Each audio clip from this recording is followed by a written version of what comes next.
আজকে যাচ্ছি এমন একটা জায়গায় যেখানে একটা সময় অনেক যাওয়া হতো 2013, 14, 15, 16 ওই সময়টায় খুব যাওয়া হতো ওই জায়গাটায় স্টুডেন্ট অবস্থায়। এখনও তেমন একটা যাওয়া হয় না, তো হঠাৎ করে মনে হলো যাচ্ছে এই জায়গাটা অনেকদিন যাওয়া হয় না, তো সেখানে চলে যাই। এই তো চাঁদ দেখতে দেখতে চলে গেলাম সেখানে। বলছিলাম মিন্ট লিফ রেস্টুরেন্টের কথা, এটা বসুন্ধরার ভিতরে এভার কেয়ার হসপিটালের সামনে, যেটা আগে অ্যাপোলো হসপিটাল ছিল। বসুন্ধরার ভিতরে যারা থাকেন তারা সবাই মোটামুটি এটা চেনার কথা, কারণ এটা অনেক আগের একটা রেস্টুরেন্ট, বেশ অনেক বছর যাবত হয়েছে। ওখানে আশেপাশে অন্যান্য যত রেস্টুরেন্ট ছিল সেগুলো মোটামুটি নাই হয়ে গিয়েছে, কিন্তু এটাই এখনও আছে। আর আমি আজকে বের হয়েছিলাম অ্যাকচুয়ালি আমার বেবিকে ডক্টর দেখানোর জন্য, গুলশান মা ও শিশু হসপিটালে ওকে ডক্টর দেখিয়েছিলাম। ওর স্কিন প্রবলেম ছিল, তো ডক্টর এই মেডিসিনগুলো প্রেসক্রাইব করলো। ডক্টর দেখানোর পরে ওর বার্থ সার্টিফিকেটটা কালেক্ট করলাম হসপিটাল থেকে, যেটা আগে কালেক্ট করা হয়নি। তো সেখান থেকে কালেক্ট করে চলে আসলাম সরাসরি হচ্ছে মিন্ট লিফে। মেনু দেখছিলাম, ওদের মেনুতে বেশ ভালো ভ্যারিয়েশন ছিল, মোটামুটি সব ধরনের আইটেমে ছিল। কিন্তু যেটা নোটিস করলাম সেটা হলো ওদের খাবারের প্রাইসটা অনেক বেশি বেড়ে গিয়েছে। ওদের আসলে যেরকম অ্যাম্বিয়েন্স বা যেরকম পরিবেশ ভিতরে, এটার সাথে এত বেশি প্রাইসটা আমার কাছে খুব একটা মানানসই লাগেনি।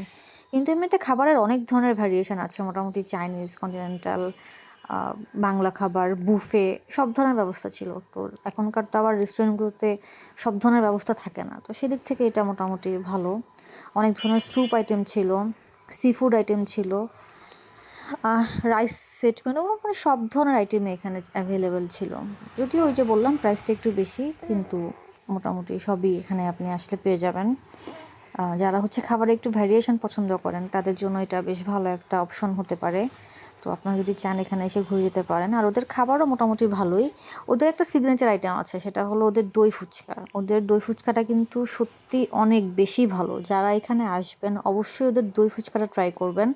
আমি প্রথম দই ফুচকা ওদের এখানেই খেয়েছি, সেই 2013 বা 14 সালের কথা। কিন্তু এখনও আমি এত মজার দই ফুচকা আসলে অন্য কোথাওই খাইনি। তো অবভিয়াসলি আমি আজকে যে যাই খাই না কেন, দই ফুচকাটা আমি অবশ্যই খাবো। তো দই ফুচকা আমি অর্ডারও করেছি। আর আমি নিয়েছিলাম হচ্ছে একটা seafood noodles, sorry seafood chow mein নিয়েছিলাম আমি।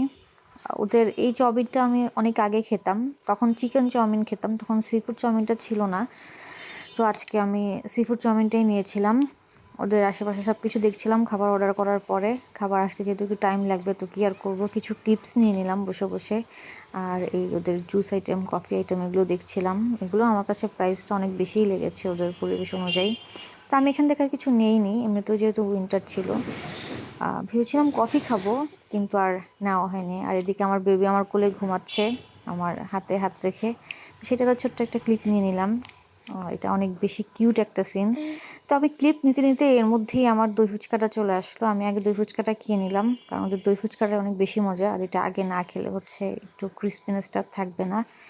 আর চাউমিনের সাথে সস সার্ভ করে দিল, চিলি সস, টমেটো সস। ওদের সসগুলো বেশ ভালো ছিল, চিলি সসটা অনেক ভালো ছিল। আর এই হচ্ছে আমার সেই সিফুড নুডলস। যদিও এখানে সিফুড নেই বললেই চলে, জাস্ট কতগুলো কাঁকড়ার পা ছিল, আর 2টা বা 3টা প্রন ছিল। ওরা যেই সিফুডগুলো ইউজ করেছে সেগুলো তেমন একটা ফ্রেশ ছিল না আমার কাছে। এই বিষয়টা আমার কাছে ডিসঅ্যাপয়েন্টিং লেগেছে।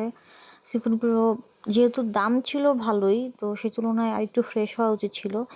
এই চাউমিন প্লেটটা 800 টাকা, অ্যারাউন্ড 800 টাকা প্রাইস ছিল, 750 টাকা ছিল। আর ওদের মেবি ভ্যাট ছিল কিনা আমার এক্স্যাক্টলি মনে নাই। তো আচ্ছা যাই হোক, 800 টাকা না হলে ওদের 750 টাকা এটার প্রাইস ছিল।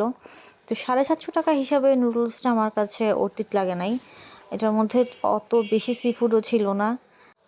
যাক, কি আর করার, কিছু তো আর করারও নেই। দুজন মিলে খেয়ে শেষ করলাম। আমরা অবশ্যই শেষ করতে পারি নাই, বাকিটা পার্সেল করে বাসায় নিয়ে গেলাম। তো আজকের মতো এতটুকুই। ভিডিওটা ভালো লাগলে লাইক করবেন, আমার চ্যানেলটা সাবস্ক্রাইব করবেন। দেখা হবে অন্য কোনো ভিডিওতে। আল্লাহ হাফেজ।